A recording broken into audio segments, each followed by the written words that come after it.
1990 में भारतीय जनता पार्टी की स्थापना होती है, जिसे आरएसएस की पॉलिटिकल पार्टी जनसंघ को खत्म कर बनाया गया था। So on 6th April 1980, Jansangh leaders quit the Janata Party and formed the Bharatiya Janata Party.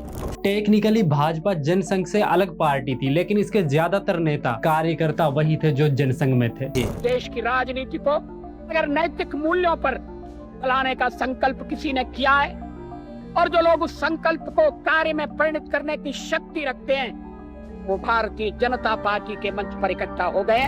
1990 की शुरुआती सालों में भाजपा ने हिंदुत्व वाली राजनीति को नरम रखने की कोशिश की ताकि उसे ज्यादा से ज्यादा लोगों का सपोर्ट मिल सके। बहुत कम लोग जानते हैं कि शुरुआत के सालों में भाजपा ने खुद को गांधीवादी समाजवाद की विचारधारा से जोड़कर दिखाने की कोशिश की, लेकिन भाजपा की ये स्ट्रेटजी काम नहीं आती है और 1984 के जनरल इलेक्शन में बीजेपी को केवल 2 सीटें मिल पाती हैं। इसलिए लोकसभा चुनाव में मिली हार के बाद भाजपा ने अपनी विचारधारा को एक अटैकिंग हिंदुत्व की आइडियोलॉजी की तरफ मोड़ दिया और अयोध्या के राम मंदिर जन्मभूमि आंदोलन को अपना मेन मुद्दा बना लिया। It would take 18 years for BJP's Hindutva agenda to help realize Vajpayee's prophecy.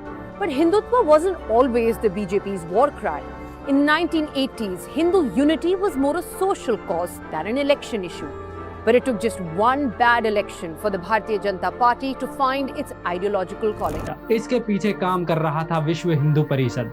विश्व हिंदू परिषद भी भाजपा की ही तरह आरएसएस का ही एक संगठन है। इसके जरिए ही आरएसएस ने राम मंदिर मामले को भड़काना शुरू कर दिया। इन्हीं दिनों 1985 में राम मंदिर के लिए श्री राम जन्मभूमि न्यास नाम का एक ट्रस्ट बनाया जाता है, जिसके अध्यक्ष बनाए जाते हैं परमहंस रामचंद्र दास। इस ट्रस्ट ने 1989 में राम मंदिर आंदोलन को धार देने के लिए पहला बड़ा कदम उठाया। इस अभियान के दौरान नारा दिया गया, 1 रुपया दे भैया रामशिला के नाम का, राम के घर लग जाएगा पत्थर तेरे नाम का। इस अभियान में विश्व हिंदू परिषद ने हर एक आदमी से मतलब एक घर से 5 से 10 रुपए देने के लिए कहा गया। इसके साथ ही घर घर से पूजित बनाई गई शिलाएं मंगाई गई, यानी कि ईंट मंगवाई गई। विश्व हिंदू परिषद ने कहा कि इन ईंटों का इस्तेमाल राम मंदिर को बनाने के लिए किया जाएगा। अब ये धर्म से जुड़ा मामला था, इस कारण खास करके राम जन्मभूमि का मामला होने के कारण लाखों हिंदुओं ने खुलकर दान दिया। देश भर में मिट्टी और सोने चांदी की ईंटें अयोध्या भेजी जाती। इन ईंटों के साथ गरीब से गरीब अपनी हैसियत के हिसाब से जो मन पड़ा राम मंदिर के लिए भेज देता। इन ईंटों को अयोध्या के कारसेवपुरम में रखा जाता था।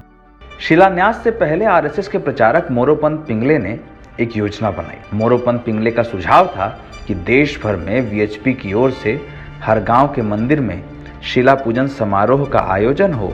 जिन शिलाओं की पूजा की जाए वो उस गांव की ही मिट्टी से बनी हो। संघ की योजना के तहत हिमाचल से लेकर केरल तक गांव-गांव में एक-एक ईंट को रामशिला के नाम से पूजा जाने लगा। गांव के लोग इस ईंट का निर्माण करते, इसकी पूजा करते और ₹1.25 का दान करते। कारसेवकपुरम में रखी गई सोने चांदी हीरे की ईंटों का हिसाब रखने वाले संतोष दुबे एक थे। संतोष दुबे ने राम मंदिर आंदोलन में भाग लिया था। 1990 में अयोध्या गोलीकांड में संतोष दुबे को 4 गोलियां लगी थी। बाबरी ढाए जाने वाले दिन भी संतोष दुबे हड़दंग का हिस्सा थे। इसी दौरान गुंबद का एक हिस्सा उनके ऊपर गिर पड़ा, जिसकी वजह से उनकी शरीर की कई हड्डियां टूट जाती हैं और वे कई दिन तक कोमा में रहते हैं। आगे इन्हीं संतोष दुबे ने धर्म सेना नाम का एक संगठन भी बनाया। इन्हीं संतोष दुबे के अनुसार सोना चांदी और अष्ट धातु की ईंटों की संख्या कुल मिलाकर 1250 थी। इन ईंटों में सबसे महंगी ईंट थी मॉरिशस वाली थी। मुंबई के एक व्यापारी ने भी जो शिला भेजी उस पर भी हीरे जड़े। सबसे ज्यादा चांदी फिर सोने की शिलाई थी। संतोष दुबे के अनुसार ये शिलाई ट्रस्ट के अध्यक्ष परमहंस रामचंद्र दास के इंटरेक्शन से विश्व हिंदू परिषद के अंतर्राष्ट्रीय उपाध्यक्ष चंपत राय की रेख देख में रखवाई गई। जिस जगह पर ये सोने और चांदी की ईंटें रखी गई थी वहां पर 3 ताले लगाए गए थे, जहां ये ईंटें 2002 तक रखी गई। इसके बाद ये ईंटें कहां गई किसी को नहीं पता। संतोष दुबे कहते हैं कि कारसेवकपुरम में विश्व हिंदू परिषद ने श्री राम मंदिर का मॉडल रखा था। इसके सामने दान पेटी रखी थी। इस दौरान पेटी में हर महीने 5 से 10 लाख रुपए जमा हो जाते थे। दान देने वाले व्यक्तियों को बदले में श्री राम मंदिर मॉडल का एक फोटो दी जाती थी। लेकिन चंदे मिलने वाले इस पैसे का क्या हुआ? विश्व हिंदू परिषद ने यह भी कभी सार्वजनिक नहीं किया। साल 2015 में अखिल भारतीय हिंदू महासभा ने भी विश्व हिंदू परिषद पर आरोप लगाया राम मंदिर के नाम पर 1400 करोड़ से अधिक का चंदा जुटाया गया, लेकिन उसका पूरा हिसाब कभी नहीं दिया गया। जब 2021 में एनडीटीवी के एक पत्रकार विश्व हिंदू परिषद के चंपत राय से सवाल पूछा कि 1990 में कलेक्ट किए गए फंड का क्या हुआ, तो इस पर चंपत राय रिपोर्टर पर भड़क जाते हैं और बोलते हैं, तुम्हारा यह सवाल नहीं है, ये किसी दूसरे का सवाल है जो तुमसे पूछने के लिए कहा गया है। तो सर जो 1990s में कलेक्ट हुआ है वो भी इसी काम के लिए यूज होगा, वो भी उन्हीं अकाउंट्स में ऐड हो रहा है? बड़ा खराब सवाल है। जिस किसी ने तुमको ये सवाल पूछने की प्रेरणा दी है, तुम्हारा सवाल नहीं है, तुमको किसी ने कहा है कि सवाल पूछना। उस व्यक्ति को कहना कि चंपत जी कहते हैं कि बहुत ही कम बुद्धि के आदमी हो तुम, तुम्हारा सवाल नहीं है बेटा ये। सर लेकिन सवाल तो यही है। हाँ, जिस किसी ने तुमको ये सवाल पूछने की प्रेरणा दी है उसको कहो चंपत जी कह रहे हैं कि तुमको अकल ही नहीं है। सर लेकिन सवाल का बेटे तुम्हारा सवाल नहीं है ये। सर एनडीटीवी से सवाल है। एनडीटीवी के जिस संपादक ने तुमको ये सवाल लिख कर दिया है वो आदमी समझदार बुद्धि का नहीं है। विश्व हिंदू परिषद पर जो आरोप संतोष दुबे और अखिल भारत हिंदू महासभा ने लगाए, वही आरोप अयोध्या के सबसे बड़े अखाड़ाओं में से एक निर्मोही अखाड़े ने भी लगाए। निर्मोही अखाड़े के प्रवक्ता महंत सीताराम ने आरोप लगाया कि विश्व हिंदू परिषद ने इस 1400 करोड़ से ज्यादा का फंड का इस्तेमाल राम मंदिर कंस्ट्रक्शन में नहीं बल्कि अपने खुद के ऑर्गेनाइजेशन का इंफ्रास्ट्रक्चर खड़े करने, बिल्डिंग बनाने और पॉलिटिकल कैंपेन फाइनेंस करके अपनी सरकार बनाने में किया है। इस तरह हाल ही में जो राम मंदिर चंदा घोटाला का मामला सामने आया है उसमें भी तरह तरह के आरोप लगाए जा रहे हैं। पहले वो बताएं कि वो 1400 करोड़ से ज्यादा रुपया वो जो जनता का एक एक रुपया और एक एक ईंट का पैसा इकट्ठा करके खा गए हैं, पहले उसका हिसाब वो दे, बाद में दूसरे के ऊपर आरोप प्रत्यारोप कोई करे। रोकड़िया हनुमान मंदिर के पीठाधीश्वर आचार्य विनोद मिश्र का दावा है कि उनके शिष्य और बिजनेसमैन अजय विश्वकर्मा ने राम मंदिर बनने पर करोड़ों रुपए का हार और चरण पादिकाएं भेंट की थी। चढ़ावे का काम चंपत राय के करीबी आदमी टिन्नू देखते थे। कुछ प्रसाद देने के बाद टिन्नू ने कहा कि आप लोग जाइए, रसीद आपको बाद में दे दी जाएगी। हार को जब भगवान के गले में धारण कराया जाएगा तो आपको फोटो भेज दिया जाएगा। 8 महीने बाद भी उनको फोटो नहीं भेजी गई। बाद में पूछने पर टिन्नू ने बताया कि हार को बेंगलोर भेजकर गला दिया गया है, उसकी ईंटें बनाकर रखवा दी है। और उन्होंने इतने श्रद्धा से, इतने भाव से इस आभूषण को अर्पित किया और उस आभूषण को एक बार भगवान के गले में पहनाया तक नहीं गया। उस भक्त परिवार को आज 8 महीने बीत गए, न रसीद मिली और न ही कोई फोटो मिला।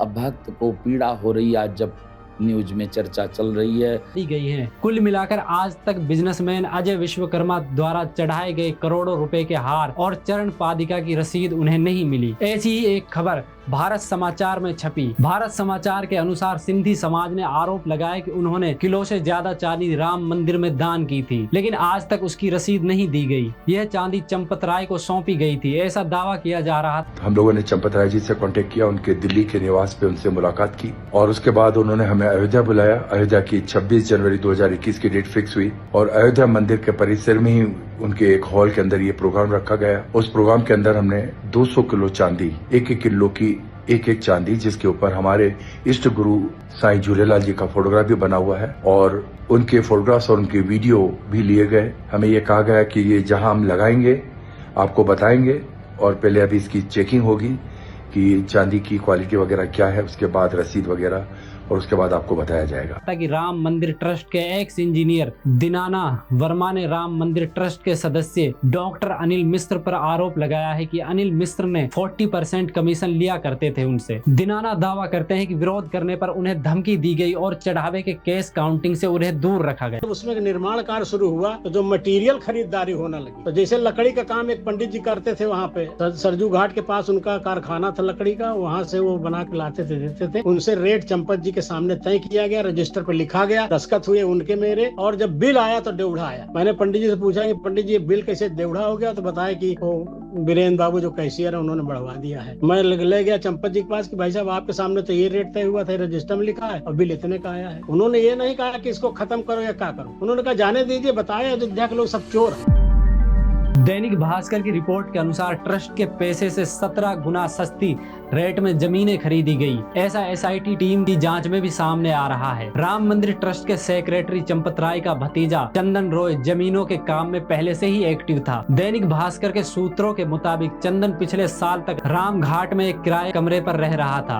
अब उसने अयोध्या में माजा इलाके में कई बीघा जमीन खरीद ली है और हरिद्वार में एक होटल भी बनवाया है। आज राम मंदिर में चंदा घोटाले की खबरें सामने आने से भक्तों में विश्वास की कमी भी देखने को मिल रही है। जिन दान पेटियों में हर रोज 15 लाख तक रुपए निकलते थे, लेकिन अब उसी दान पेटी से 1 लाख निकालने भी मुश्किल हो रहे हैं। आज राम मंदिर आने वाले हजारों श्रद्धालु दान देने से बच रहे हैं, उनके ट्रस्ट में कमी आई है। ऐसी अनेकों कहानियां आज सामने आ रही हैं। दोस्तों, आपका क्या कहना है इस सब के ऊपर हमें जरूर बताइए।